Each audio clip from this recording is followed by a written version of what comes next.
Entrepreneurship, if well developed and nurtured, can contribute significantly to the development of any country. Join me as I'm speaking to one of the successful entrepreneurs in Malawi, Professor Kingstone Ngwira. Professor, how has been your entrepreneurship journey? Yes, the journey into entrepreneurship has been exciting, but also I would say that it has been successful.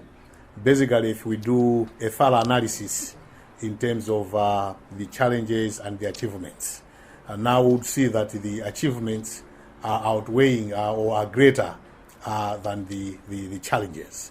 Of course, at different levels, where we have actually seen greater issues, greater things happening, maybe some businesses that we have implemented from scratch, growing to higher levels in terms of assets, in terms of revenue, in terms of staffing. So in short, I would say that the journey has been, exciting and every day. Yeah, it's very true that I am one of possibly entrepreneurs in Malawi, and we have, or I own, several businesses, which I could group them into 3 or 4 spheres. We talk about the education sphere, we talk about the industry sphere, we talk about the media sphere, and also the real estate sphere. Now, in all these, what actually started was the industry sphere, which we started as a corporate printing and packaging limited. That's the first one that actually started.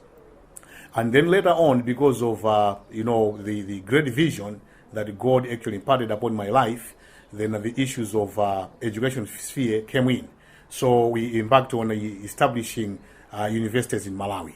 So the first university to establish was or is Exploits University, which started in 2010. And then later on, we also established another university, Pentecost Life University, which is a sister to Exploits University in 2014. Additionally, under industry sphere, we talked about corporate printing and packaging, but we also have a Kingdom Publishing Company. And on the media sphere, we have Pentecost Life Radio and TV. And then we're also going to go for the real estate, where we believe that we'll be owning our own infrastructure, such as buildings. People could rent, we could actually go into those areas. And in short, yes, there have been actually some challenges, but also some achievements, successes. The challenges that we actually faced, maybe I can just categorize them into 2. The first one is an issue of capitalization, because most of the investments that we have established here in Malawi, they require heavy investments.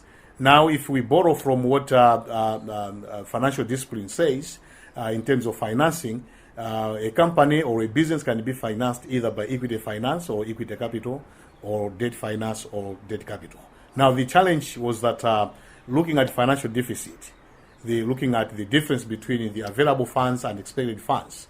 So we saw that we did not start with the match funds, maybe starting from scratch, depending on the vision, because we are saying the vision will bring in resources, will bring in staff, will bring in people to support the vision.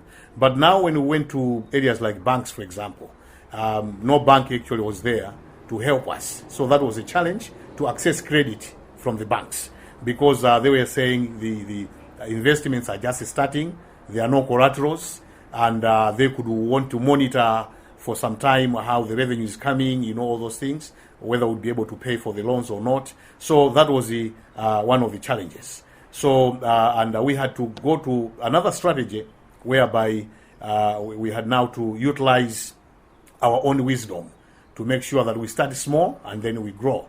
And I'm happy that we are not owing any bank. The finance is financed by equity. The second one is when we started the universities, that the challenge that we had is on registration or to receive the accreditation status from Malawi government, for example, here in Malawi. So the process was a little bit long. While we started already, we embarked on operations, and whereby at one time students wanted to find out their status on accreditation while we were waiting to receive the responses from government. So that was a challenge, because others were trying to think of pulling out from the university to go to other universities. Others stayed until after some time we were given the accreditation status. So these are, in brief, possibly the two challenges that we actually faced in the establishment of our business portfolios. Well, in brief, I think the investments, all the business portfolios that we have contributed significantly to this nation, Malawi. Let me say that when we're talking about the economy, we're talking about three areas: the individuals, the households, the companies, the firms, and the state.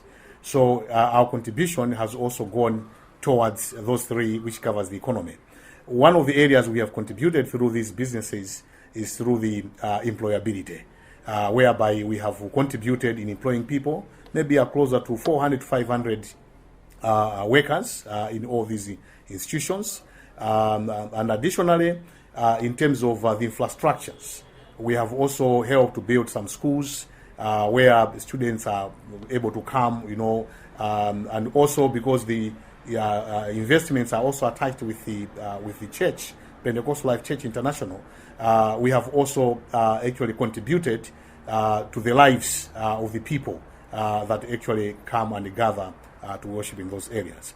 But also, additionally, the disadvantaged, they have also benefited a lot, because like in education sphere, we have actually given some scholarships to other students that are benefiting from our universities, which we have established. Without ourselves, maybe it would have taken some time, or maybe it could have still met some challenges. Lastly, we would also say that we are also contributing by complementing government efforts in Malawi in terms of university education provision. What we are saying is that in Malawi we have about 4 public universities, and looking at demand versus supply, we would say that demand exceeds supply in terms of university education provision in Malawi. So government alone, through these 4 public universities, cannot go alone. Therefore, we are partnering with the government in university education provision, and we are complementing government efforts to make sure that there is a higher level of access into university education.